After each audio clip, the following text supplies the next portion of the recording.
It's our great honor that we have with us today, as we did yesterday as well, for a different event, Professor Olivier Boulnois, who is Directeur d'Etudes at the Ecole Practique des Hautes Etudes in Paris, and also professor at the Institut Catholique in Paris as well.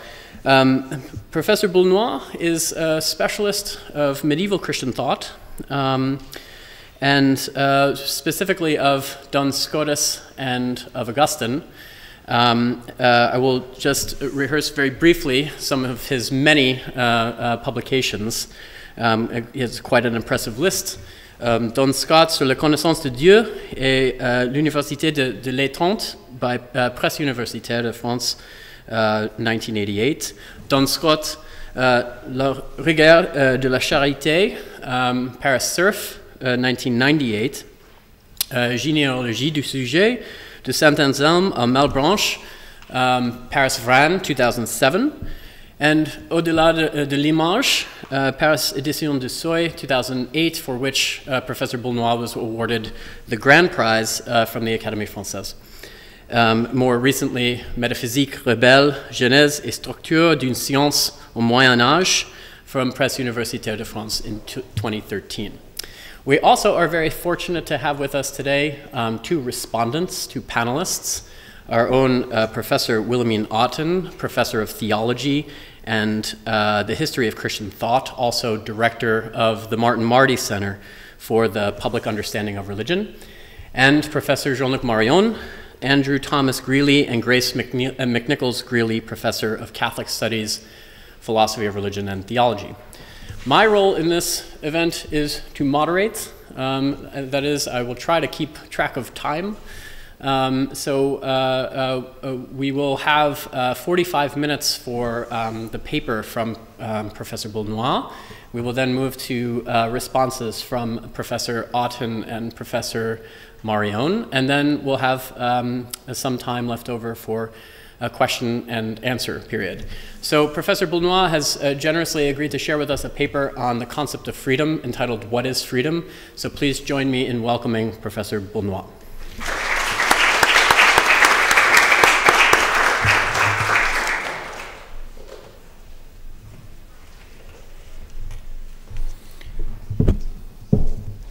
You hear me well at the back? Yes. Yes, my title is "What is Freedom? Some Reflections about Augustine." We have multiple and contradictory notions of freedom. Our most common representation describes it as the faculty of acting without hindrance. Freedom seems to be an ability to act spontaneously. For some, freedom means the ability to do what one wants, and thus to choose a thing or its contrary. The essence of freedom lies then in free will, liberum arbitrium. According to others, freedom is the condition of responsibility.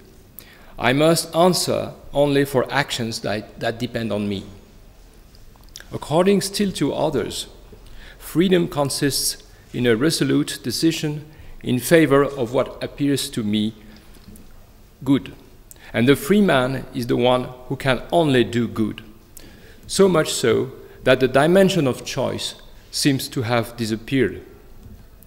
Ultimately, the moral free man would be determined to choose only what he sees fit. There is therefore a dialectical tension between freedom and free will, between the evidence of good and the indifference of choice, between the power towards opposites and the power towards a single possibility. In order to explore this tension, I propose to organize it around four questions. 1. Is freedom the power to do what one wants? 2. Is freedom the power to choose good or evil? 3. Does freedom lie in the indifference of choice or in the evidence of goodness? And 4, and last, does the key to freedom lie in contingency or in necessity? I will examine not only Augustine, but a series of authors that depend on him: Aquinas, Duns Scotus, Descartes. So my first point is the power to do what we want. For the ancients, freedom did not mean an inner, invisible property of the self, but a social situation. A man who is not a slave is free. Freedom was equated with the right to live a happy life in a political society. According to this, a first approach of freedom would be to define it as the ability to live as we want. I think that it remains a common representation of freedom. For most of us, to be free is to be able to do what we want. But this is the sophistic representation of freedom, which implies that all kinds of actions, all ways of life, are morally equal. It is, for example, the definition given by the sophist Polus in the Gorgias. Polus praises the prosperity of rhetors and tyrants. Uc un poiusin a voluntae. So, do not they do what they want? The powerful are free because they can do what they want. In the Lysis, Socrates asks to the child Lysis why he cannot drive his father's chariot. Socrates raises two questions.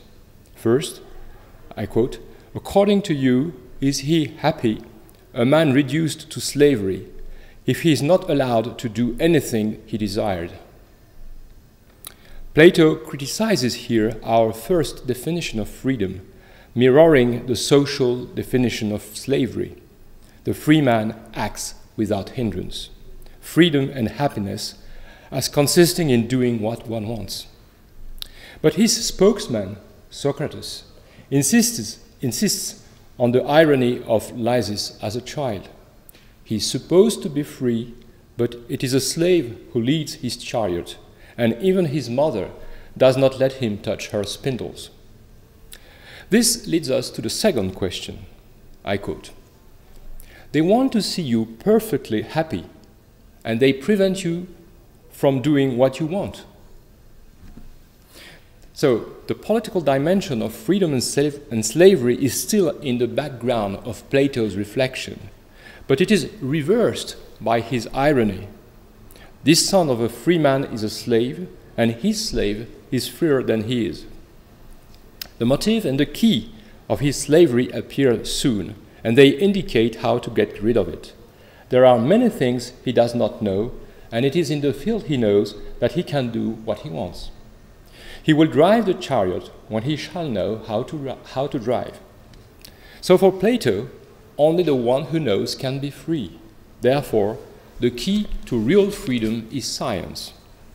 In order to be free, to do what we want, hoti an boulometa, we must become wise. This is how we will be free. And it's in the Lysis too. And he adds, in the areas where we have become wise, we will do what we want. Lysis 210 AB.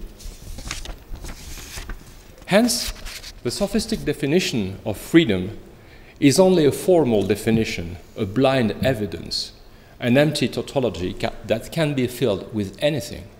The problem is, what content do we give to this form? And for Plato, the truth of freedom is wisdom. Man must therefore learn to discern the good they seek. Hence, for Plato, the key to freedom is contemplation of truth. But the limit of his answer is precisely here. How can we act according to something we contemplate? How can we settle our action to a theory? Plato does not tell us. He neglects the proper logic of action. He ignores the autonomy of praxis. Surprisingly, this formal definition of freedom, an ability to do what we want, is resumed by some great philosophers, and even the most ascetic of all, the Stoics.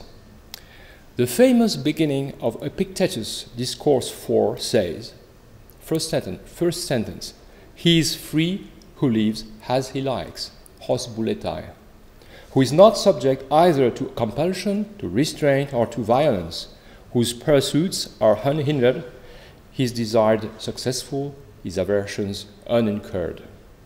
So a man's freedom is identified with the satisfaction of his desires as an ability to enjoy without hindrance and as an absence of constraints. But we are here precisely in the same paradox as in the Lysis. For Epictetus shows us, a few lines below, that neither birth nor social rank constitute freedom.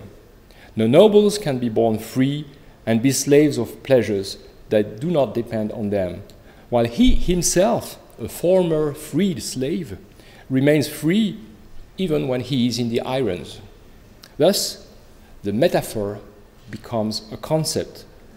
Freedom becomes a positive attribute, a metaphysical property that can be ascribed to each individual according to what depends on us.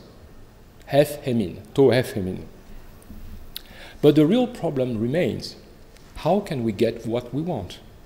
And the Stoic answer is, by wanting only what is good and what depends on us. If we do not want what is beyond our means, we will be able to get it.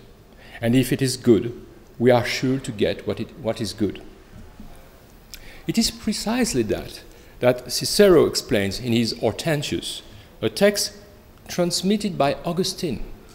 I quote Cicero, quoted by Augustine.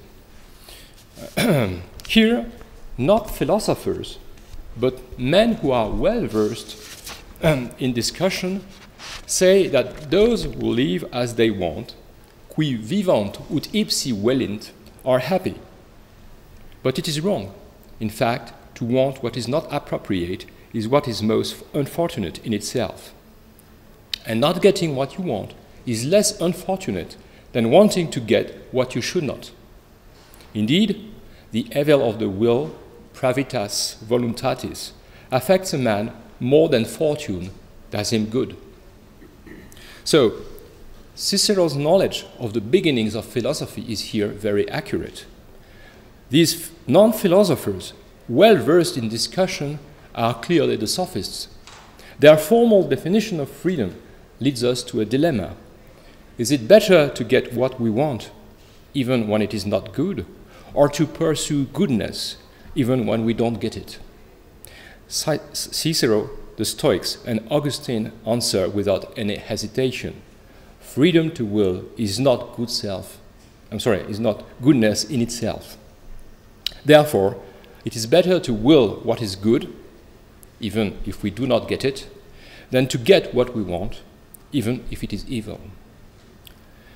Happiness does not consist in obtaining what one wants, but in obtaining what is good, and therefore in wanting it.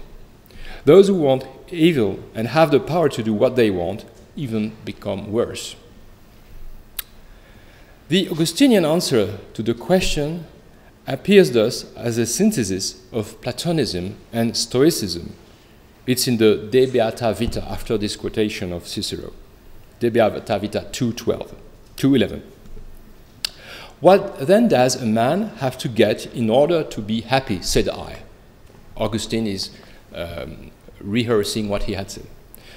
According to me, he has to get what we have when we want. They said it was obvious.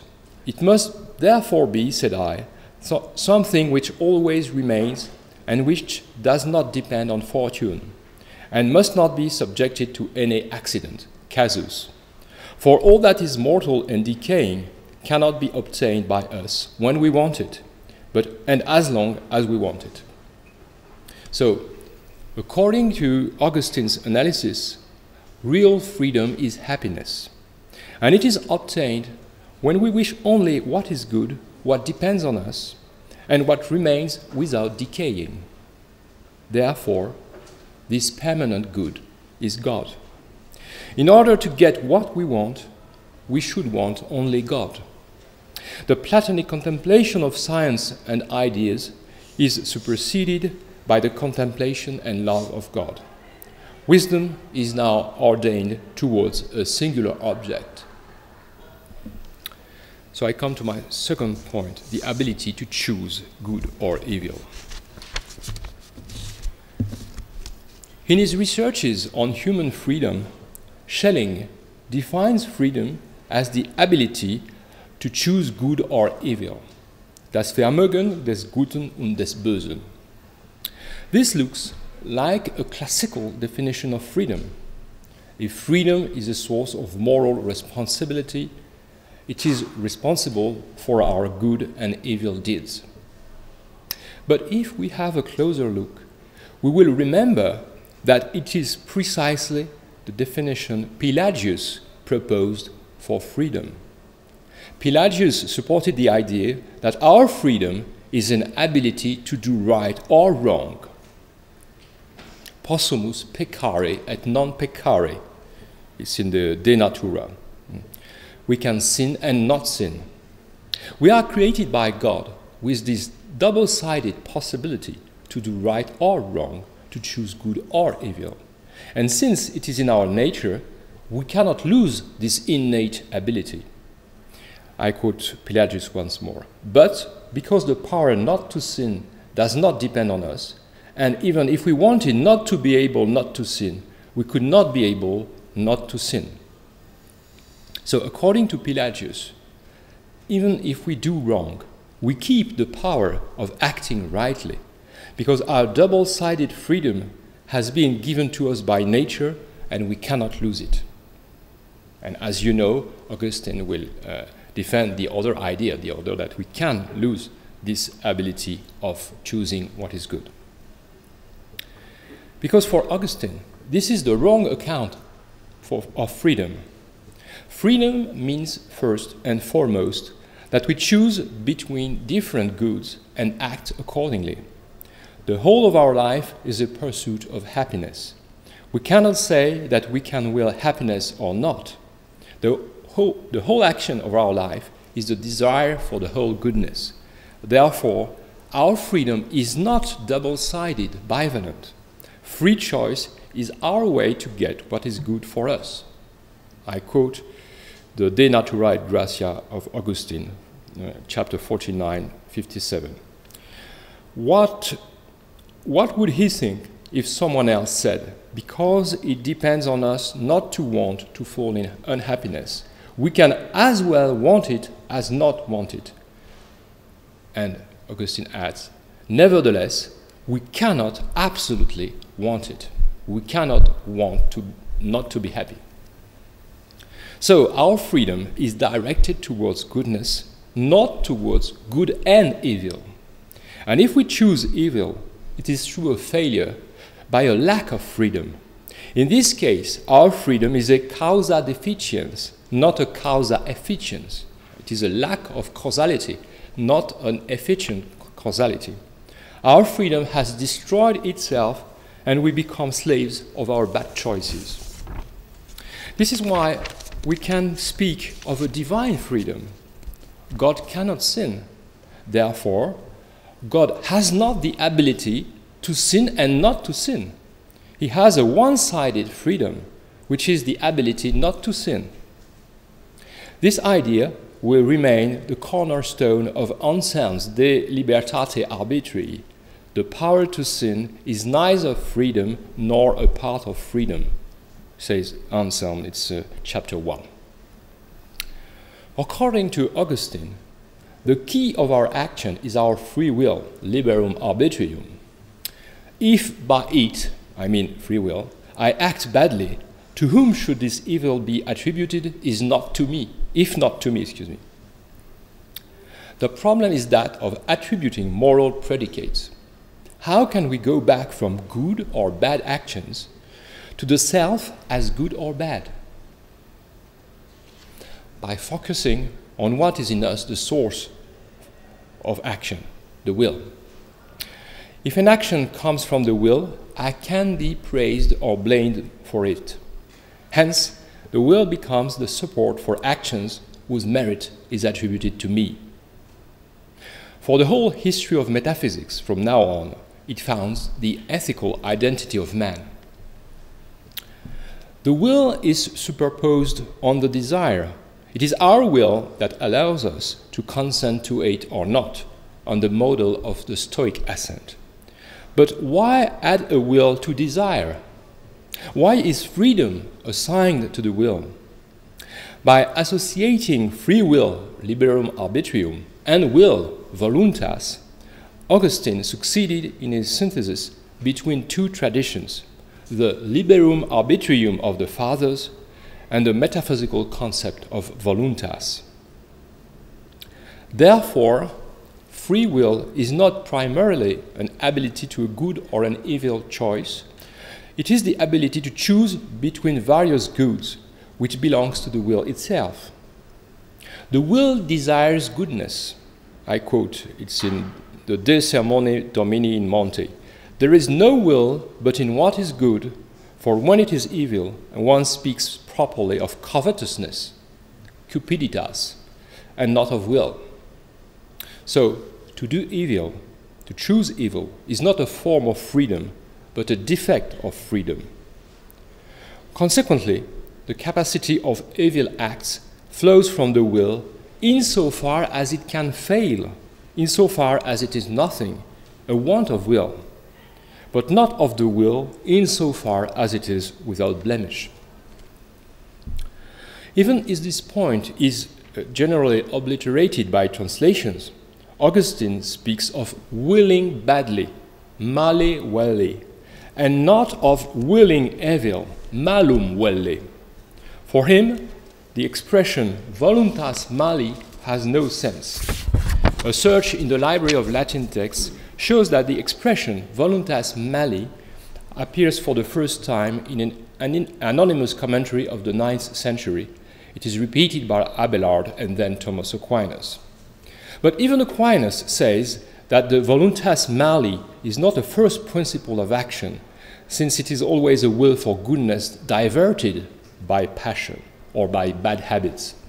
I quote Aquinas, it's in the De Malo, Article 3, 12 at 5. In him who sins through weakness, the will for evil, voluntas mali, is not the first principle of sin, but it is caused by passion.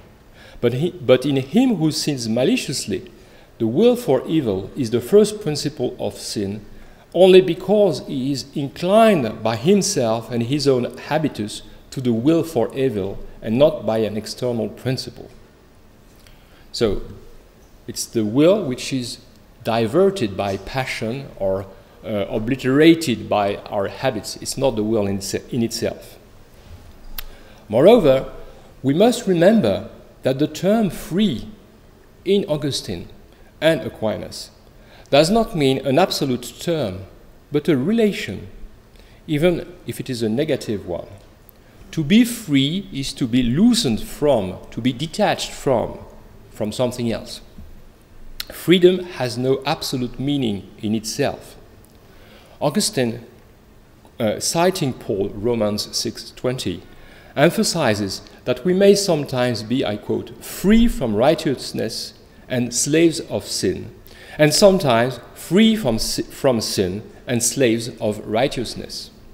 So freedom is relative and changes its meaning according to the term to which it refers. As Pascal will say, man, I quote, is either a slave of sin or a slave of righteousness, and therefore never free from either. So freedom is not neutral.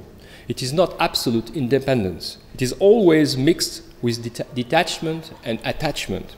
The question is, where does our attachment go, towards good or evil? For Augustine, the question is not, do we have a free will, a liberum arbitrium, since we are created with it? The question is, do we have a freedom, a libertas?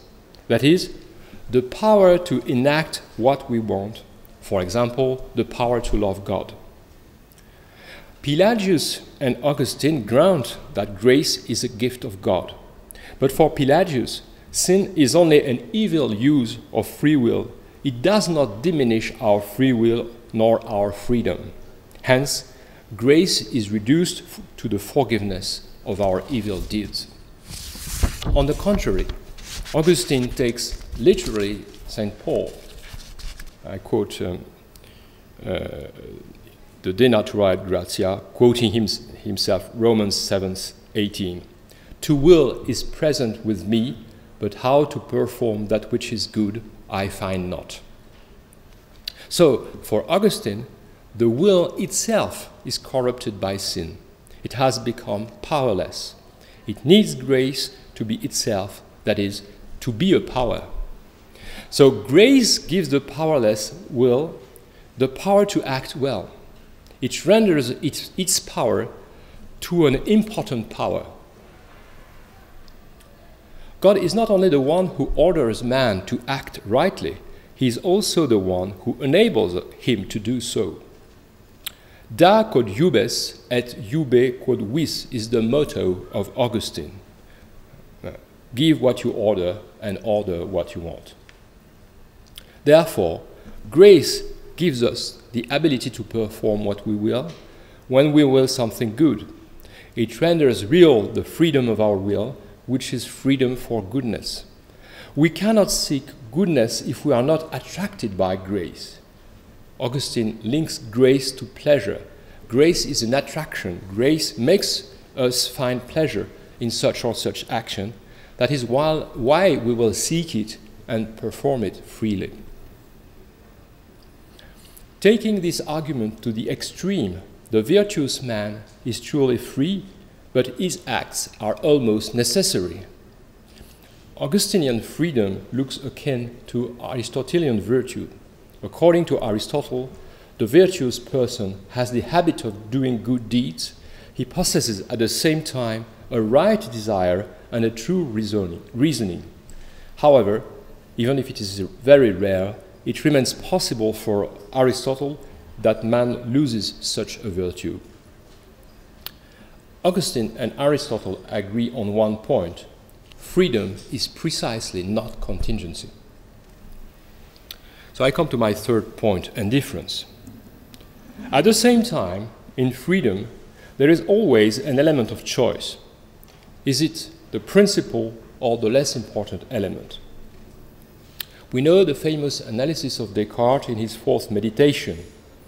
For, in order that I should be free, it is not necessary that I should be indifferent as to the choice of one or the others, of two contraries, etc., etc.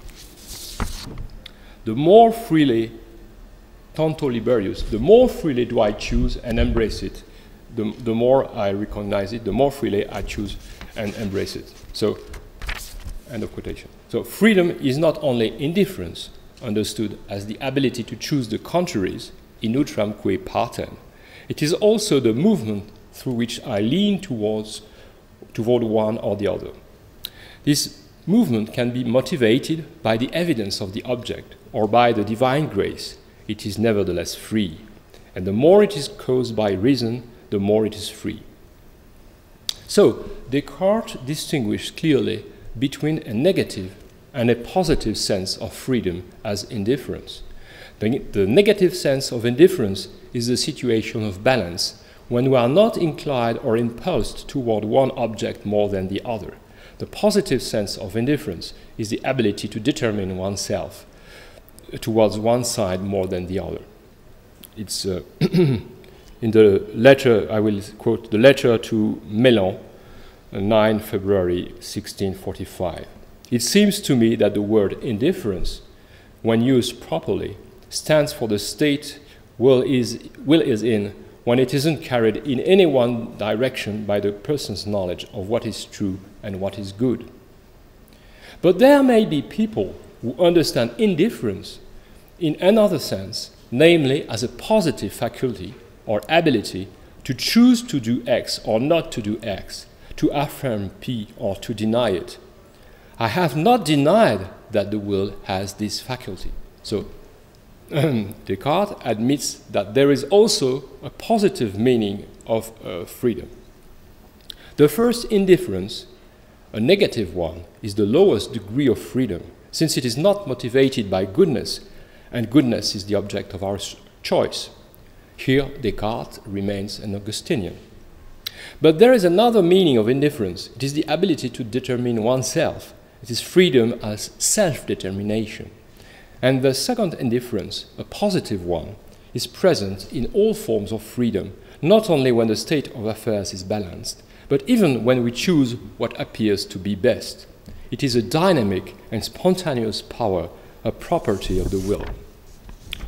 In which sense can we say that freedom is rooted in the indifference of the will?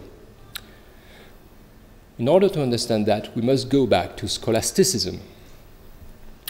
We have seen that for Aquinas, as for Augustine, the capacity to do wrong does not belong to the freedom of the will. It is, rather, a characteristic of the deficient will.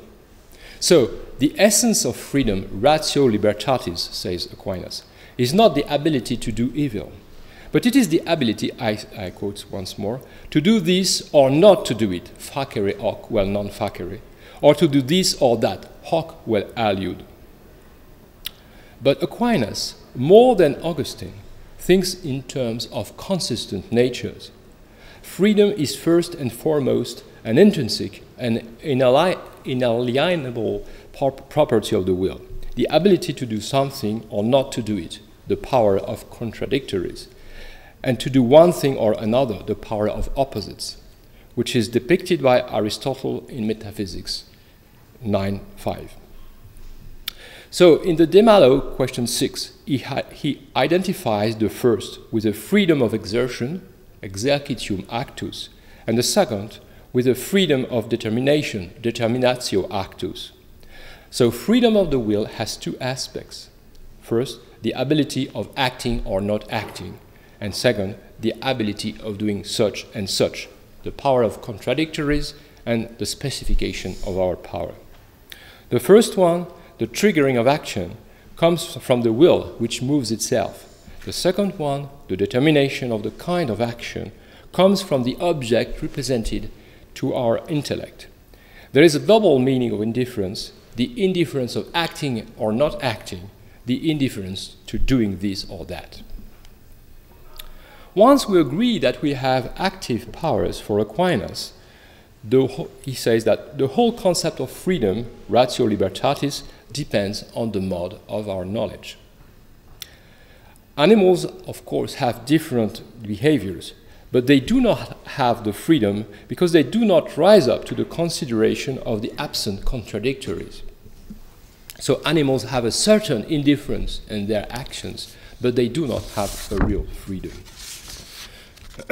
On the contrary, man, who accesses through language to the universal concept of goodness, can refer particular goods to it. Hence, he can judge otherwise than he does, and therefore he can base his indifference on a rational alternative. It is what Aristotle described in Metaphysics 9 as a power capable of the contradictories.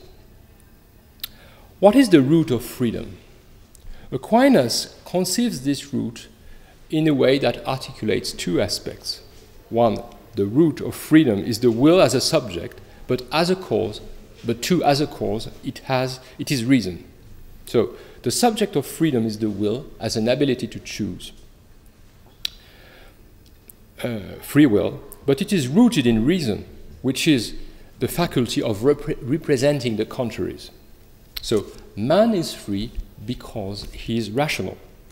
It is the representation of the contraries that grounds the contingency of our action. The expression indifference of the will is attested already in the middle of the 13th century in the pseudo-Roger Bacon.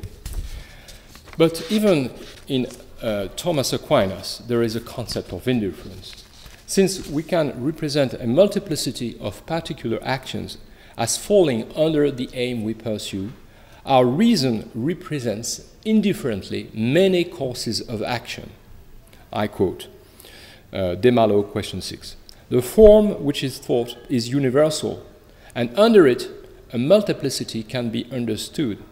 Therefore, since acts are singular and no universal power is adequate to them, The inclination of the will indeterminately relates to this multiplicity. So there is an indetermination of the will because the will relates indifferently to a multiplicity of actions. For the same goal, we may choose many actions. Thus, the will is not determined to a single operation, but it refers indifferently to all. Besides, Thomas maintains that the will is a desire for the apparent good. Therefore, its object is the good. It implies thus only an indifference between various goods. Can it be indifference between good and evil? Thomas once, but only once, seems to suggest it. He says, it's in Summa Theologiae 1, question 83, article 2. Free will refers indifferently to the acts of choosing well or badly. But we must remember the context of this sentence. It is in a place where he wants to show why free will is a power and not an habitus. The ambivalence of free will rests on the definition of a rational power as able of receiving contrary dispositions, contrary habitus. But this does not mean that free will by itself is indifferent to good and evil. It's the bad habit or good habit that transforms it into good or bad will. So that's why we can speak of indifference. On the other hand, in the light of the evidence of goodness, Thomas maintains that we have freedom without indifference. The love of God for justice, the love of the blessed for the infinite goodness of God, the natural desire of man for happiness are free, but they necessarily lead us, and we have no hold on them. And if we have the ability to do right or wrong, it is not part of the essential definition of free will. So, the more our will adheres to goodness, the more our freedom grows. Aquinas agrees with Augustine. He quotes Augustine, Epistula 127. There is a happy necessity that compels us to do what is best. To will necessarily does not diminish the freedom of our will. Our freedom is not hindered by the restriction of our choice. As Augustine, Aquinas maintains that perfect freedom is unable to will evil. Where free will is most perfect, it cannot aim towards evil. Thomas remains an Augustinian. We cannot consider free will as a neutral power. To choose evil is to lose the freedom of the will. In every act of freedom, the agent seeks what seems to him best in these particular circumstances. I quote Aquinas, "True freedom is freedom from sin, libertas a peccato." That is why there is no opposition between free will and grace. The orientation towards goodness is confirmed by grace. Our free will can be confirmed in goodness that is necessitated through grace. The paradox is that freedom of the contraries is not freedom towards good and evil. I come to my last point, contingency. With Aquinas' analysis of freedom, we understand why Descartes can describe negative freedom as freedom of indifference. But we must understand that there is another meaning of freedom, a positive one, linked to contingency. Following the Aristotelian treatise on the interpretation, Aquinas distinguishes two degrees of contingency: physical contingency, in which events are not necessarily determined in their causes, but occur most often, and those whose causes relate indifferently to one or the other party, ad utrum libet. This category includes particularly the events that depend on free will. So, contingency of action rests on the indifference of the will. But does every act of free will involve a form of contingency? If free will were defined in a libertarian sense as a contingent power in itself, as a spiritual power of self-determination, or an ability to will and not to will independently of the state of causes, it would not be possible to consider only one of its acts as determined by causes. But precisely, for Aquinas, contingency is not a universal property of the will. There are many cases where our choices and actions are necessary, as we have seen. For Aquinas, it is clear that the will obeys a form of necessity, since it necessarily wants what appears to us as good. I quote the De Veritate. The natural necessity, according to which the will is said to want something necessarily, for example, bliss, does not contradict the freedom of the will as Augustine teaches. This is why the will freely desires bliss, even if it necessarily desires it. And so it is that God also loves himself by his will freely, even if he necessarily loves himself. End of quotation. No, I'm sorry, it was De Potentia, question 10. Thomas thinks of action on the model of the Aristotelian theory of motion. If a stone falls in free fall, it is because its natural movement is not prevented. A spontaneous movement is therefore free and not constrained, but it may be necessary. It is through this power that we necessarily seek what appears to us as good. In this case, our will is determined to choose it. But we keep the freedom of exertion, of acting or not.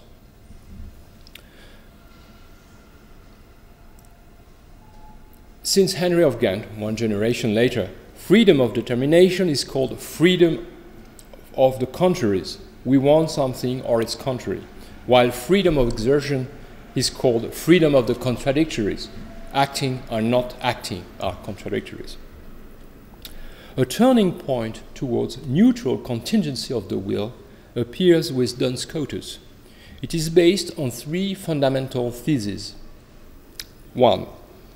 The principle, I quote, whatever is moved by another, Aristotelian principle, is only valid for natures. But the will is not a nature, and it is self-propelled. It is independent of any external determination, therefore autonomous and self-determined. Second principle, it is the will, not the intellect, which is the rational power, that is, which is the power of contradictories. So, freedom needs not to be rooted in reason. 3. The distinction between nature and will rests on the different ways of producing elixere, their operation. Within this framework, we can explain how the will is the origin of contingency. We must distinguish three components within its freedom. First, the will is free towards its opposite acts. It is a rational power able to will or to reject. So, it is the freedom towards contraries. By these opposite acts, it is free to turn to opposite objects. It is able to want white or black. The third element is the freedom to produce opposite effects. The first concept of freedom towards our acts is imperfect because it implies a mutability in us. The second, to change our will. The second concept of freedom towards objects, does not imply any imperfection. On the contrary, it is necessary to perfection, for every power tends naturally towards all its objects. God's freedom is perfect and aiming towards all objects. The third kind of freedom corresponds to what Occam will call efficient will. It produces real effects in the world. A threshold has been crossed. Thomas used to consider indetermination of the will as an imperfection, at least in its ability to choose between evil and good. For Scotus too, the first indifference of the will, its freedom towards contradictories, arises from an imperfection of the will. The proof is that the divine will does not pass from one act to its contradictory. But Scotus adds one layer. There is a second indifference of the will, that the will may desire opposites, such as white and black is part of its perfection. So the divine will has the freedom by a single infinite act of willing opposite objects. The freedom towards contraries has become a perfection. So, beside its negative meaning, indifference of the will has received a positive meaning. It is part of the immanent perfection of the act of willing. That is why even the love of the blessed or the will for goodness are contingent. Moreover, the will is the source of all contingency. Contingency among creatures comes from the divine will, and contingency in human affairs comes from the human will. Yes. Our human will is finite, and it wants, in a contingent way, its ends. The abstract concept of goodness as well as God seen through beatific vision. Although the traditional position consists in saying that the beatific enjoyment is free but necessary, Duns Scotus argues that it is both free and contingent. Human will always act in a contingent way. This raises the question of the grounding of contingency in the will. Are we free not to want what we want? Can the will at the same time will X and not will X? Or will X and will the contrary of X? Aristotle said that the rational powers are powers of opposites, but it is impossible that the opposites are present at the same time. Therefore, a rational power can realize only successively the contraries. Is it the case for Scotus? How does contingency come to the will? First, there is what Simon Knudler has called a diachronic contingency. The will can aim successively at opposite objects, but this contingency implies for the will a mutability and an imperfection. Yet, there is a second kind of contingency, no longer temporal, but logical. We speak of a logical power when some terms are possible and compatible with one another. For example, out of world and time, it is true that the world may be and that the world may not be. So it is a synchronic contingency. The two opposites are logically possible at the same moment. This synchronic contingency characterizes the will. In the same moment when the act has an act of willing, it can have the opposite act of willing. Scotus has just established it. Possibility is independent of actual reality as of temporality. And experimental thought proves it. We can imagine a will to be created only for an instant. This instantaneous will cannot will and reject in succession. But in order for it to be truly free, precisely in the instant when it wills X, it's sure that it can nil or reject X. It can therefore at the same time will X and not will X.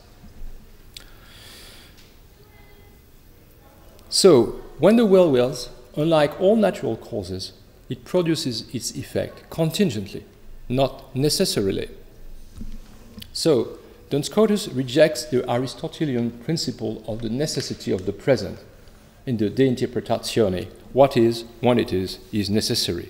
In the case of the will, even the present is contingent.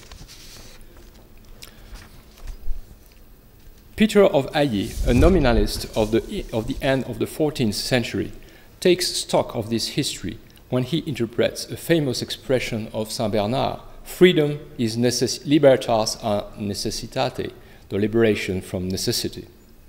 This liberation is a liberation from determinism, which is equated with the power to act contingently. In its turn, freedom of contingency is subdivided into two: freedom of contradiction and freedom of indifference.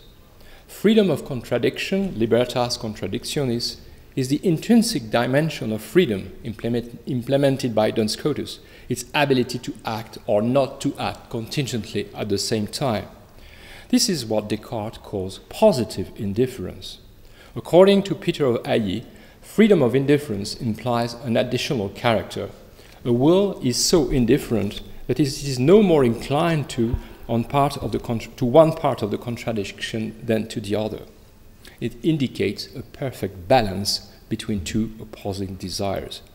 This is what Descartes interprets as negative indifference. So, positive freedom of contradiction is a metaphysical power identical with the will, while negative freedom of indifference is a state which depends on the external world. At this stage of reflection, the modern concept of freedom of indifference is already built. This concept implies 1. An absence of constraint, 2. An ability to decide whether to act or not, freedom of contradictories, 3. A balanced situation. But the second moment is more fundamental than the third, because our will is the power of contradictories. It can always be self-determined, even when we are not in a situation of balance. And reciprocally, if we have the power to determine ourselves against our habitus, we can determine ourselves in a state of perfect balance. I come to my conclusion. What is the essence of freedom? To summarize what we have seen, freedom is crossed by a contradiction between two dimensions: freedom to do what we want and freedom to want what seems good for us. There is an element of self-determination as well as a desire for goodness. Therefore, we have the power to choose what appears to us as better or what appears as less good and which will reveal itself to be wrong. But in an Augustinian tradition, this freedom of the contraries does not mean that our freedom is the ability to do right and wrong. The ability of doing wrong is not the essence of freedom. It is a manner to lose our freedom. It is a byproduct, but it is not freedom itself. In our free will, the ability to choose good comes from freedom, and the ability to choose evil comes from a lack of freedom, as Augustine and Aquinas admit. The double meaning of indifference is linked to this tension. There is a negative freedom of indifference unmotivated by goodness, or motivated by a balance between equal goods. But even in front of equal goods, we have the ability to choose, which means that our free will is an active, positive power able to act or not to act by itself. It has a freedom of contradiction. And this power remains directed towards goodness. As Descartes stated, when no other goodness can motivate it, the will chooses because it is good for it to choose. In a word, freedom is the ability to choose among finite and contrary goods. Therefore, we may extend the span of freedom up to a radical indifference between contradictories, as Duns Scotus did, and in this case it is the source of contingency. But at the same time, our ability to choose is our way to attain supreme goodness. Thank you very much.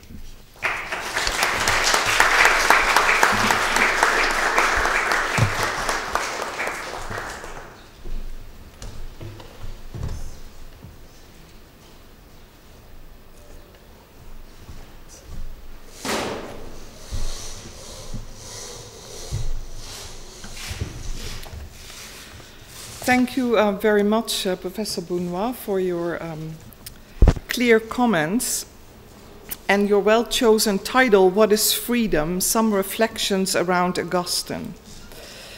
You began by defining freedom as the faculty of acting without hindrance. I was not sure whether to see freedom as faculty, but later you call it an ability to act spontaneously. That I can better understand and found very, very helpful. Then there were 4 points or angles of approach that you chose to organize your talk, and let me briefly mention them here and recapitulate. Is freedom the power to do what one wants? The first point. Is freedom the power to choose good or evil? As your second point. Does freedom lie in the indifference of choice or in the evidence of goodness? The third point. And finally, does the key to freedom lie in contingency or necessity? I will, in my remarks, comment on points 1, 2, and 4, and make some comments along the way on how I see Augustine feature in this series. So the first point, is freedom the power to do what one wants? In that section of your paper, you led us on a tour d'horizon through Plato's various positions, and you give us the Augustinian answer as what you see as a synthesis of Platonism and Stoicism from De Beata Vita 2:11. And let me quote, "What then does a man have to get in order to be happy?" said I. According to me, he has to get what we have when we want. It must therefore be something which always remains and which does not depend on fortune and must not be subjected to any accident. For all that is mortal and decaying cannot be obtained by us when we want it and as long as we want it. End of quote. So you conclude here, putting Augustine, by putting Augustine in the eudaimonistic tradition and identifying that tradition with the Christian God, for Augustine at least. Real freedom is happiness, and it is obtained when we wish only what is good, what depends on us, and what remains without decaying. This permanent good is God. As you state, the Platonic contemplation of science and ideas is superseded by the love of God. Wisdom is now ordained towards a precise object. Approaching this from a theological rather than a philosophical perspective, my question would be whether freedom then, so defined by Augustine, can ever be attained in this life. Since love, as opposed to faith and hope as the three theological virtues, and I'm referencing here Augustine in Soliloquies, only increases in the afterlife, which leads us to believe that it can only really be attained in the afterlife. So that would be a question I have, is to what extent can freedom be attained in this life? Let me now go to the second point, is freedom the power to choose good or evil? So is freedom the ability to do good or evil, right or wrong, for which you cite Schelling's Das Vermögen des Guten und des Bösen? Despite the impression that this view opens up freedom as a source of moral responsibility, you warn us for the pitfalls by seeing this as a Pelagian rather than an Augustinian view. We can sin and not sin. For Pelagius, that double-sided freedom is in our nature, and hence we keep the power of acting rightly even if we do wrong. Against what you call this bivalent or double-sided freedom, you put Augustine's freedom as one for good and describe free choice as our way to get what is good for us. Freedom is directed towards goodness, not towards good and evil. And if we choose evil, it is through a failure by a lack of freedom, with freedom as a causa deficiens rather than a causa efficiens. Our freedom has destroyed itself in the latter case, and we become slaves of our bad choice. The exclusivity of freedom's direction towards goodness allows for its alignment with divine freedom. God has only the ability not to sin, and you quoted Anselm for that. While I would on the whole agree with the philosophical tenor of your arguments, given that Augustine inhabited a scriptural world, he also had to contend with texts that were not so clear-cut, or rather than that were clear-cut in another direction. And let me quote here from Deuteronomy 30. where there is a sense that God sets out good and evil. It's one of my favorite texts, so I couldn't help but reading your text, and this would come to haunt me. So if you shall hearken unto the voice of the Lord, I'm now quoting Deuteronomy 30:10, to keep his commandments and his statutes which are written in this book of the law, and if you turn unto the Lord your God with all your heart and with all your soul. For this commandment which I command you this day, it is not hidden from you, neither is it far off. It is not in heaven that you should say, who shall go up for us to heaven and bring it unto us, that we may hear it and do it. Neither is it beyond the sea that you should say, who shall go over the sea for us and bring it to us, that we may hear it and do it. But the word is very near to you, in your mouth and in your heart, that you may do it. See, I have set before you this day life and good, and death and evil. In that I command you this day to love the Lord your God, to walk in his ways, and to keep his commandments and his statutes and his judgment, that you may live and multiply. And the Lord your God shall bless you in the land whither you go to possess it. But if your heart turn away, so that you will not hear, but shall be drawn away, and worship other gods and serve them, I denounce unto you this day that you shall surely perish, and ye shall not prolong your days upon the land whither you passes over Jordan to go to possess it. I call heaven and earth to record this day against you, that I've set before you life and death, blessing and cursing. Therefore choose life, that both you and your seed may live. I'm also interested, actually, as I was just reading it, in the importance of the heart that comes up here. I can now, but if your heart turns away. So I think in Augustine, it is not just something of the monolithic choice of the will towards the good, but of course there's the Pauline division of the will, but there's also the heart that takes a somewhat or throws a somewhat non-philosophical dimension into your argument. So while I agree with you, going back from Deuteronomy now to your text, with your synthesis that freedom is assigned to the will, and that Augustine connected the librium arbitrium of the fathers, as you said, with the metaphysical concept of will or voluntas, the harmony is not always so harmonious, as I was just trying to say, if scriptural texts throw a wrench into it. Or even Augustine's reflection on the devil, that he was fallen, for otherwise he could not choose evil. Does that not at least suggest that humanity may not be so godlike through and through, and have the ability, and unfortunately at times also capitalize on this ability, to choose evil? At this point, you make a few interesting comments on the Latin, and being involved in a seminar on the confessions at this point right now, I recognize indeed some of this, that Augustine speaks about willing badly, male velle, which I found a difficult concept at first to conceive, and not speaks of willing bad things, malum velle, which all underscores your point.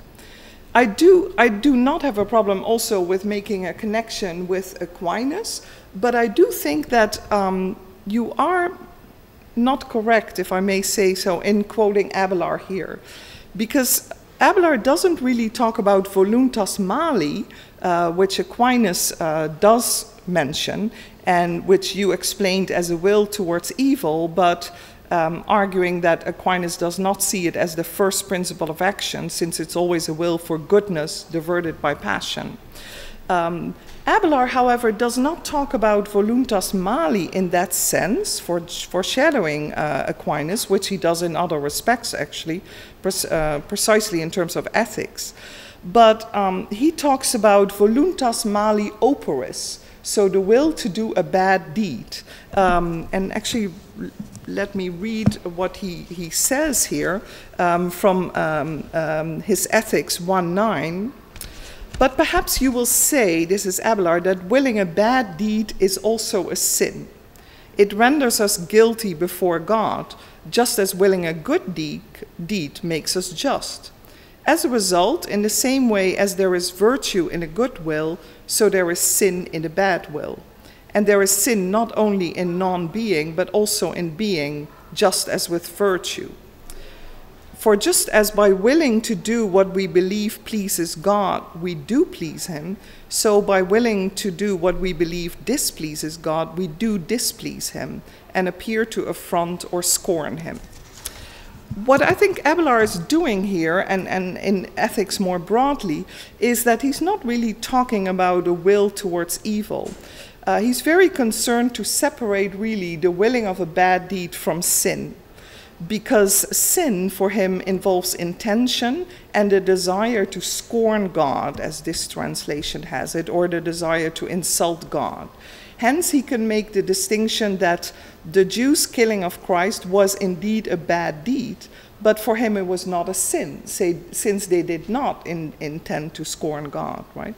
So I think Abelard is a little bit of a different situation than going straight from, than being a station on the way to Aquinas. I think he has a different situation, also on the notion actually of divine willing. And I wanted to read another passage here from Abelard, where he talks about different modes of divine willing. And this, let me just find it, is from Theologia Scholarium 324, where Abelard states that one can speak about God's will in two ways. In two ways can it be said that God wants, and I quote here, one way is according to the arrangement of his providence, according to which he disposes something by himself and deliberates and decides in his providence so as to fulfill it afterwards. The second is according to the exhortation or approbation of his advice, by which he admonishes everybody to this thing for which he's ready to reward them through grace. So he counsels every man about his salvation and exhorts him to it, although few obey. So Abelard seems to think that God, on the one hand, has this providential plan, and on the other hand is nudging people on by sort of counseling to do good things. But it makes the divine will less monolithic in Abelard than it may be in Aquinas. But back to Augustine, da quod jubes and jube quod vis, give what you command and command what you will. I see how this is linked to freedom for goodness.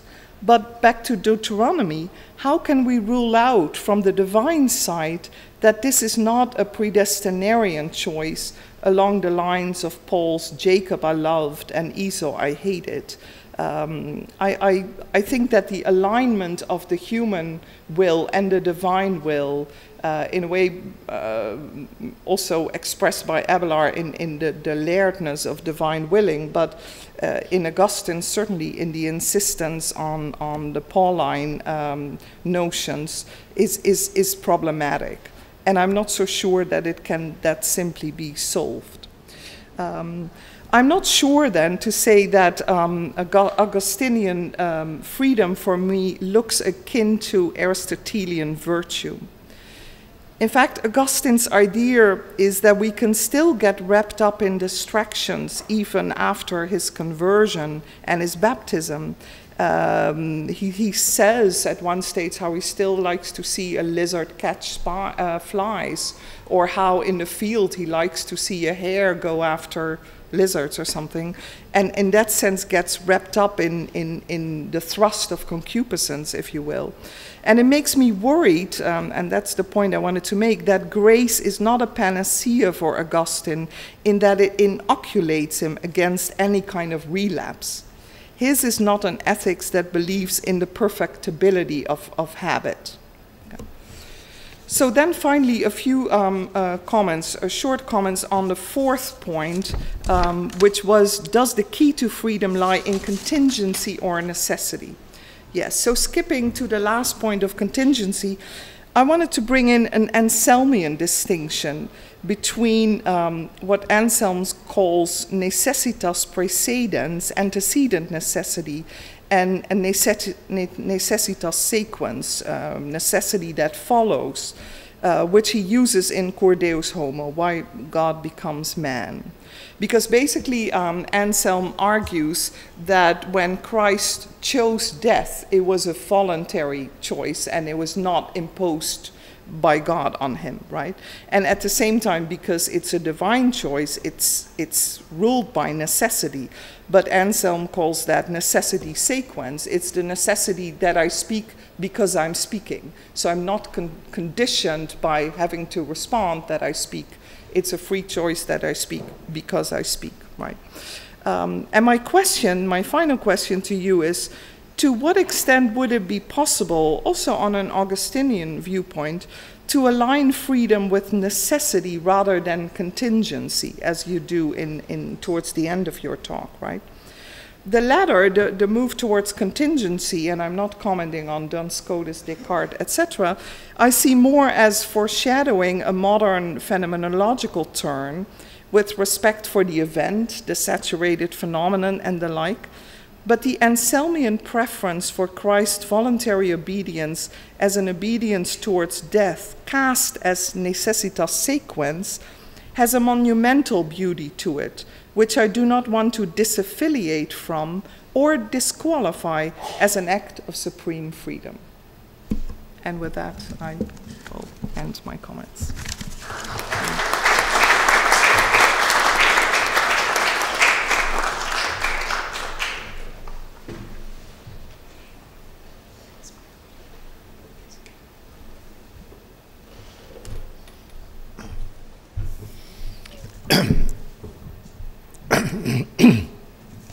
I was indeed very much impressed by the big picture which Olivier Boulnois has given us about the definition of freedom in the time after Augustine up to Descartes. I have learned a lot from it, and also by contrast, I got, I think, a better understanding of what made Augustine so original. If we take into consideration the four first questions, three of them insist, and the way you will answer to them give a confirmation of that, insist on the, what I would say, call the epistemologic interpretation of will, of freedom. That is freedom a power to choose good or evil? So is there two beneficiaries, so to speak, of liberty, free will, freedom? Two, does freedom lie in the evidence of choice, indifference of choice of the evidence of goodness? Again, is there two theoretical possibilities? And third question, contingency or necessity. In fact, those three questions overlap to a large extent. Freedom depends on what we know. We know for certain, we know for optional, but what we know. And the question is whether the more we know, the more we are free, or the more we know, the less we are free. Roughly speaking, those are the main questions. And there is the first question, the power of is freedom a power to choose, is freedom a power to do what one wants? So, is freedom a power to choose what we know among the different options of what we know? Or is freedom the power to choose what we want? That is the power of the will. And to sum up what I've learned from the presentation made by Olivier Boulnois, the tendency in the during the medieval age was, and Thomas Aquinas again is crucial, was to insist on the epistemological determination of freedom. For instance, you quote, I quote your quotations, so to speak, De Veritate, totius libertatis radix est in ratione constituta. De Veritate, question 24, Article 2. All the roots, the roots of all liberty is established in reason. And you have also this very strong statement given by the Summa Theologiae prima pars, secunda pars of the prima pars, question 15, Article 1. The root of liberty is will, if you consider the subject, but it is ratio if you consider the cause, which is quite surprising. You could have said exactly the reverse. If you consider the cause of liberty, the root is indeed will, and if you consider the subject of liberty, the content of liberty, it will be reason. It is the reverse. The root as a cause is ratio, reason. And in general, the question, the turning point, the crossing the threshold, when they came to the conclusion that we are more free in a situation of contingency. That is because we know less. Not everything is already necessary and decided, so we are more free. So the freedom is really not only in reverse proportion to what we know, but to some extent it is in the field and with the background of knowledge which you can describe freedom. And this is in fact quite surprising, because the initial starting point of Augustine is not, his main concern about freedom is not about what we know. It is about the fact that even when we know with the utmost clarity what should be done, because it is the highest good, the perfect object for beatitude, even when we know that, nevertheless, we can make the wrong choice to will something else. It is the famous doctrine of the causa deficiens, and let us quote this famous story of the first sin committed by Augustine, as told in Confession 2. So when he has stolen a fruit, and he says that in that case, it was not for the sake of that fruit that he committed the sin. He made the sin, he says, malitiae meae causa nulla esset nisi malicia. See, the wickedness, the cause of my wickedness was nothing but my wickedness. Foeda erat et amavi eam. It was horrible, and I did love it. I loved to perish. I loved my own defect. I love what was a bad deed.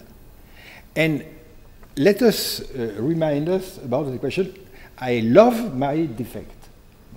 And let us compare this to the contemporary, not medieval, but contemporary view about liberty as it has achieved the decision made by the last medieval thinkers. Let us consider Kant, for instance. When Kant described exactly the same situation as that described by Augustine in Confession 2, which is in fact a commentary on Paul, Epistle to the Romans 7, I see the best perfectly well, and I do the opposite.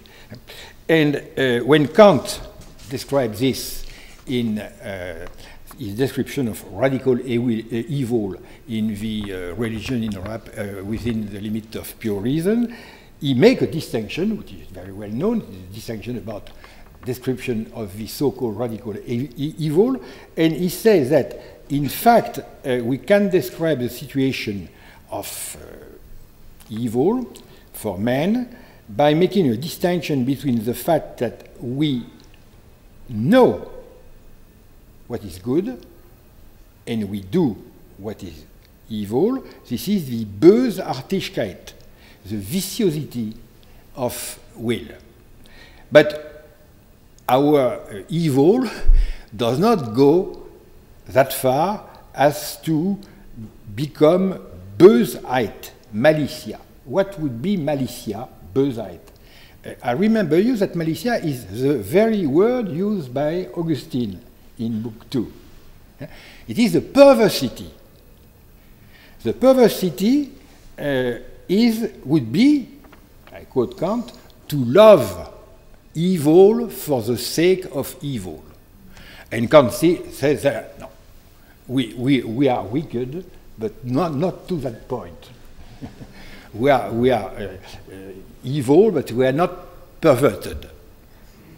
So we know very well that it is the good which should be loved. We do the opposite, okay? So this is evil. But it is not perversion. Perversion would be to love evil for itself. So we see that in Kant, the radical evil is not very radical.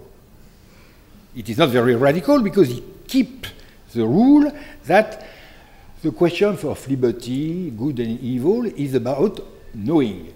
And he does not want to give up this principle that we know perfectly well where evil is, even if we make a wrong choice. But Augustine says that I did love my malicia. So the description of this small sin to steal an apple or a pear by Augustine, in fact, is more radical than the more radical evil deed as seen by Kant. What does that mean? That means that for Augustine, the point in freedom is not whether we know or not. It is the fact that even when we know clearly, we do the opposite because we love the opposite. So freedom is a question of will, and even more a question of love. And what is very surprising in all those discussions about freedom in the medievals through a very long period is that the question of love is subordinated to the question of knowledge, and in the modern much more, and more surprising that even the question of will is not explicitly related to the question of love. And if we go back to Augustine, we see the difference. Because why is there no cause for evil deeds? Because there are evil deeds who are seen as really evil. I would say there are more evil described by Augustine than described by Kant. So, and nevertheless, there is no cause. So there is a causa deficiens. It is nothingness, which is in fact the cause, so to speak. But the point why is, again, why nothingness is powerful within the will, because the will is supposed to be an active faculty. So why imagine that the place where nothingness is working in the human being would be rather the will, which is active and up to us in general, and not sensibility, limitation of knowledge, any other faculty. Why is it the active faculty, which is the place where nothingness resurfaces most easily? That's the point. The answer is that, in fact, our will is not active most of the time, for Augustine. Our will is weak. And there is a radical weakness of the will, much more radical than in Davidson and others, a weakness of the will because I am unable to will. So this is well described in Confessions 8:10, when he says, come back to the delibero arbitrio, in fact, I am unable to will completely, plene. I imagine that I will, in fact, I will slightly, and I have an hidden desire, unknown to me, or not, if known, not acknowledged clearly, which is my real desire, and so my will does not want to give up this other desire. So my will, I would say my official will, the will in my clear consciousness is not a full speed will. So this is the reason there is an aggretudo animi, a disease of the mind, which is the weakness of the will. So the point for Augustine is that if you want to increase your freedom, it is not about the condition of knowledge you have to work, it is about the weakness or the sanity of your power to will. And then we find the real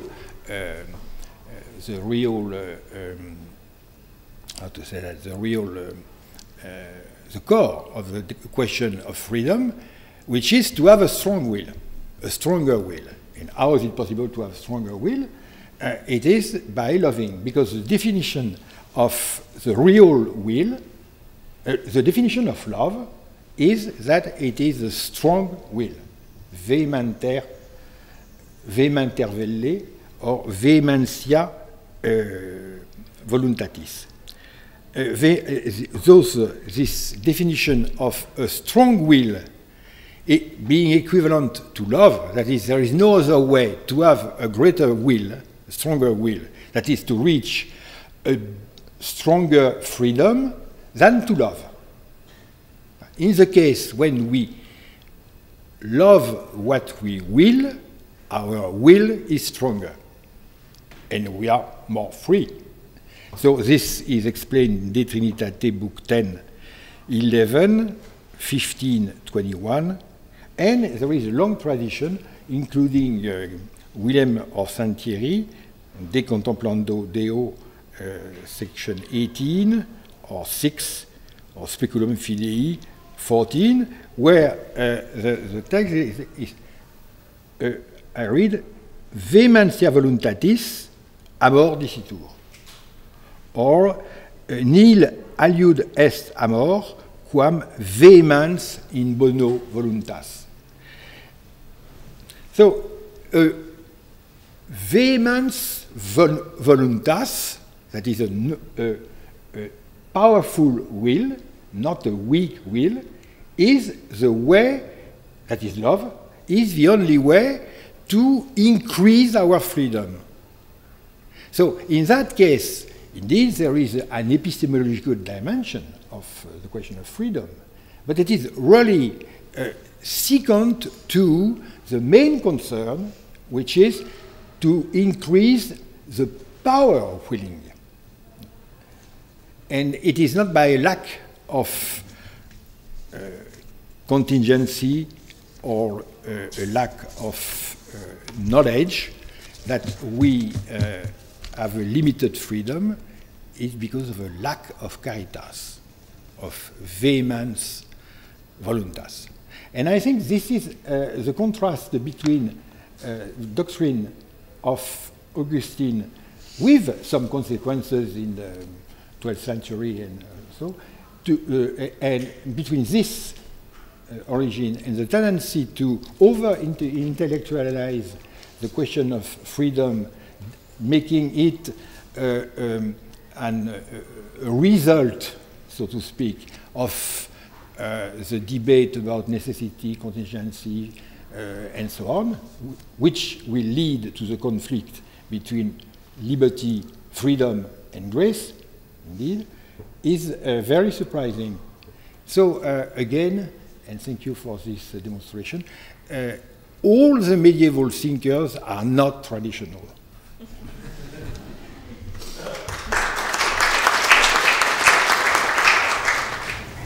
Thank you very much. I would like to begin by thanking Professor Boulnois for his wonderful and rich paper, and also our panelists for their quite intriguing responses.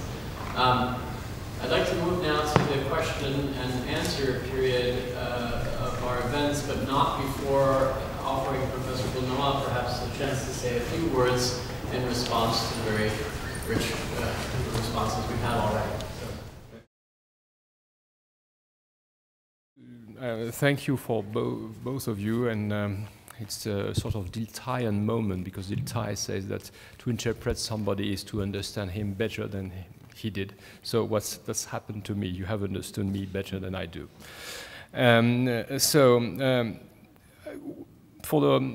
Thank you for your summary is very clear, and even clearer for me than I thought I could be. You have your first question, if I remember, is a very difficult one. To what extent can freedom be obtained in this life for Augustine? I mean, apparently it's not a complex problem if we speak in terms of analysis of the general way action goes for Augustine. But the question is how, for example, how can somebody who is in a situation of precisely what Jean-Luc Marion described, a lack of will, a weakness of the will, how can somebody who is unable to act rightly because he is unable to will what is good? So how does he get out of this situation? And the answer is not by himself. It's only through grace that Augustine can find a solution. When man is unable to will what is good, there is no sense telling him, well, you should will what is good, because precisely the person is unable to will what is good. The more the person is addicted to something, the less you can say, well, it's only a matter of will. You understand? The person is completely, I would say, addicted to something, and the person cannot get out of this situation.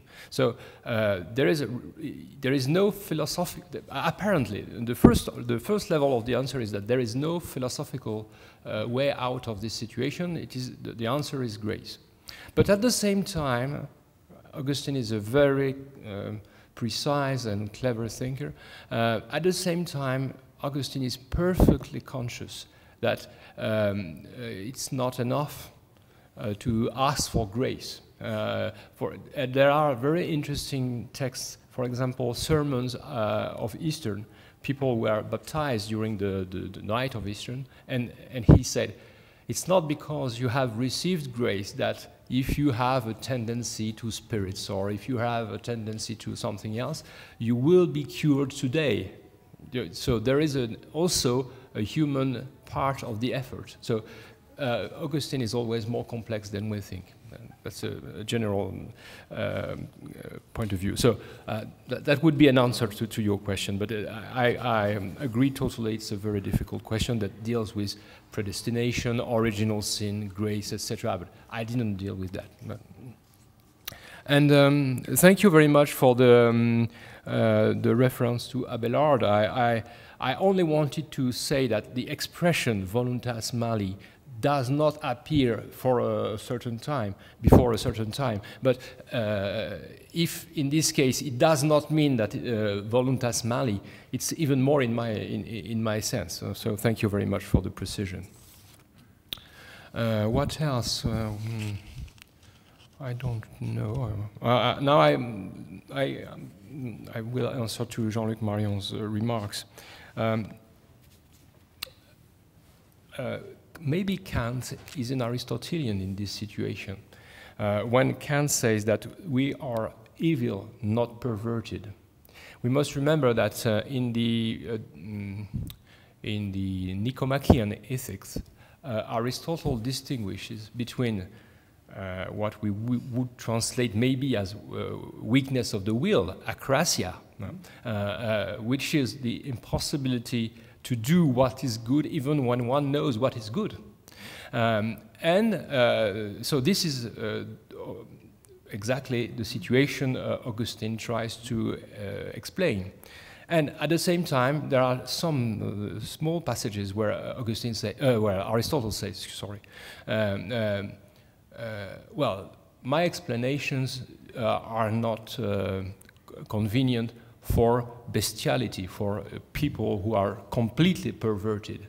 So there is this idea that there is a sort of lower level of morality that cannot be even explained and cannot be cured. That is a sort of situation where man ceases to be a man. And maybe it's something analogous we find in Kant. And I agree totally with what you have said. That is the paradox. The paradox for Augustine is that Augustine is the man who has probably the first who has discovered that our actions must be explained by a power which is the source of all our actions in ourselves, which is free will. In English you translate free will, but there is no will in the Latin word. It's a libertas, liberum arbitrium. There is nothing to do with will in Latin. So we have a power that explains our actions, which is libertas arbitri, free will. And at the same time, so he's the first to discover that. And then he's also the first to discover that this power that is the source of all our actions is powerless. This power is impotent.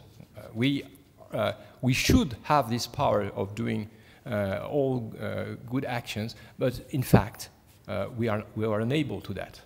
And so it's very interesting that what Jean-Luc Marion called about Descartes, a first beginning and a second beginning. We have here Augustine, who discovers the first beginning. First beginning is the freedom of the will, and the second discovery of Augustine is the weakness of the will. So I agree totally with the idea that the way out of this sort of a trap or of this difficulty is the question of love.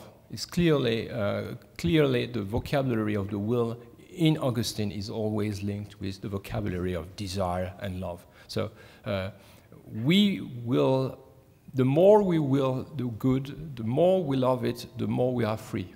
I think this is the way Augustine has discovered. Thank you very much. Thank you.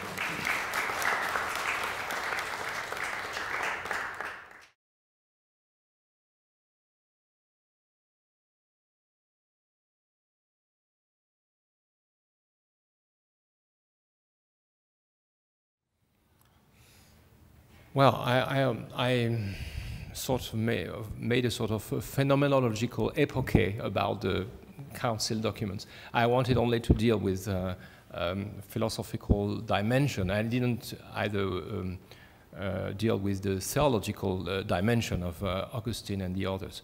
But I think that certainly this is a fundamental issue, and that we cannot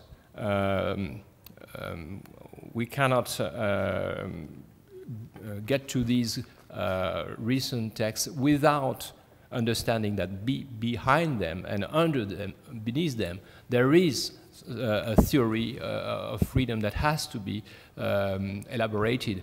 And I think that we have to reread Augustine and Aquinas if we want to understand the real meaning of what means something like freedom. Exactly.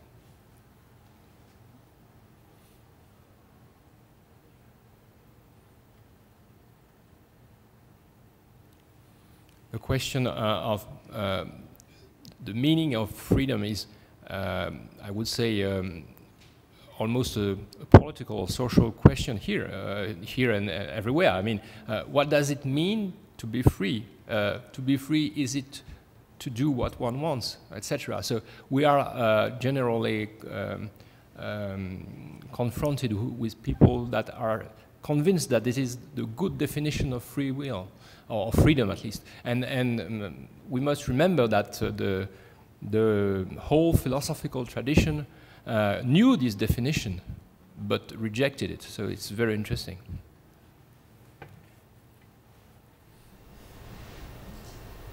I'm wondering if I could just pose a question very briefly by way of elaboration. What struck me in your paper is the way in which you range all over the corpus of Augustine to build your case. And I'm wondering if you could say a little bit more about how you see the relationship between will and love changing over time in the corpus itself. Specifically, I have in mind not only what I see as the transformation Augustine undergoes as a result of reading Paul seriously in the last decade of the 4th century, but also in the debates with Pelagius and others. I'd be interested to hear what you have to say about that. Well, whole libraries have been written on this subject, so it's very dangerous to answer. But what I would say is, well, is something historians have really well established. It is the fact that Augustine at the beginning was trying to get to a unified concept of libertas arbitrii in order to explain why there is evil in the world, and to the first I would say that the first period of Augustine is when he is debating with the Manichaeans, which he knew very well, because he was a former Manichaean, and his idea is that the Manichaean had a very interesting theory, I would say. It's very rational in a way. That their idea is that if there is evil in our world, and if our world is created, then it is created by somebody who is evil and who is not the real, true God, who is beyond this evil God. So I think it's a very rational explanation in a way. But Augustine, of course, had the idea of the unique creator, so he couldn't agree with that. And then, for this reason, the source of evil could be only ourselves. So there is this moment, and it's very clear. The De Libero Arbitrio took 5 or 7 years to be finished because Augustine stopped and rewrote it later on. So and during this time he was conducing disputations against Manichaeans. So it's very clear that he is working against the Manichaeans, and he is explaining that if there is evil in the world, it is because man has a will. And the second degree of the answer is that, well, you could say that we are created with a bad will, or that we are created with 2 souls, and one of them is bad, etc. And so. And Augustine explains, no, the will is good in itself. It is the way we use it that makes it bad. So you cannot make God responsible for that. So this is the first part of the reflection of Augustine. And the second part is, of course, the debate with Pelagius. Pelagius, who had read the De Libero Arbitrio and used it very simple. Pelagius has also a very simple and, I would say, classical vision of freedom. You find almost the same. Well, so maybe there are some exaggerations of the consequences in Pelagius, but in Origin you have the same idea that we have a nature and we can act for good or for bad. And Pelagius insisted that we keep the same nature, so we keep both the double-sided freedom, the two possibilities of acting good and acting badly. So it's really, I think it's really the meditation of the scripture and the meditation of St. Paul. At least it's what Augustine says, and we have nothing else to disprove it. So it is the reading of Paul and the idea of weakness. I want goodness, but I do what is wrong. So it is this idea that conduced Augustine to another position, which became much more complex. It's completely new in the history of ideas. The idea that, in a way, we lose freedom. We have it by nature, but we can lose it by our own history. So it's very, very difficult. And the second difficult point, of course, is the idea of original sin, which explains that the whole of us, we are born with a tendency to evil. So this is a very hard problem. So I think there is a very clear change of paradigm, I would say, before the first period and the second period. The difficulty is, would you say that for Augustine we lose completely freedom? If you say so, you have the Lutheran interpretation, which Luther has taken some texts. There are 2 or 3 very strange texts, rhetorical or exaggerated texts, I don't know how to call them, where Augustine says that, for example, we are as a horse who is driven by the devil. So sometimes a horse driven by the devil is not free. So you see, yeah, there are some texts like that. But I would maintain that for Augustine, even in the late texts, we still keep a sort of minimal degree of freedom.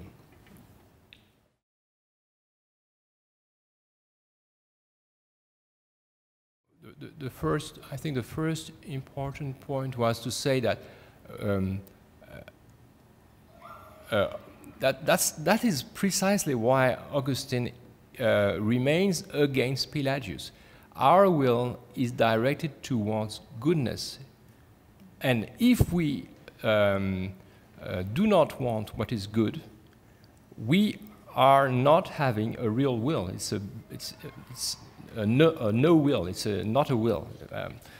We are losing our freedom. We are losing our will. So this is very clear. You cannot say, as maybe Aristotle would say, or as Pelagius says, that we keep a nature that remains the same, so we keep the possibility of doing one thing, of choosing good or evil.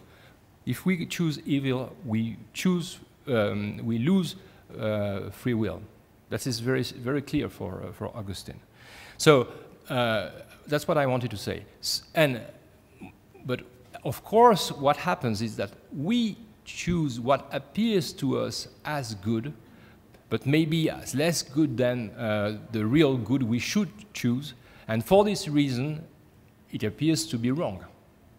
So, but we do not, as Jean-Luc had said, except maybe in the hyperbolic text of the stalling of the peers. But apart from that, he does not say that we will badness for itself. or evil for itself. We will badly because we've made the wrong choice.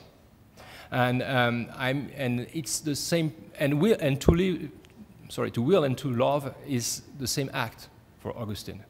And in many texts, he gives parallels with desiring or loving. So, male, welle, or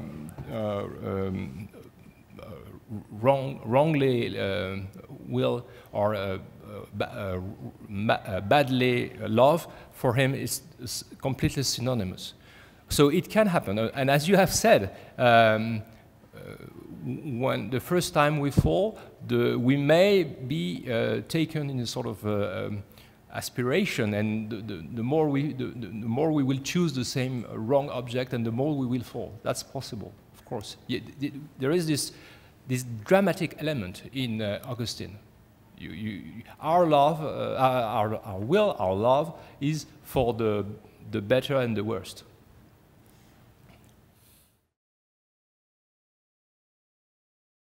No, we can probably draw the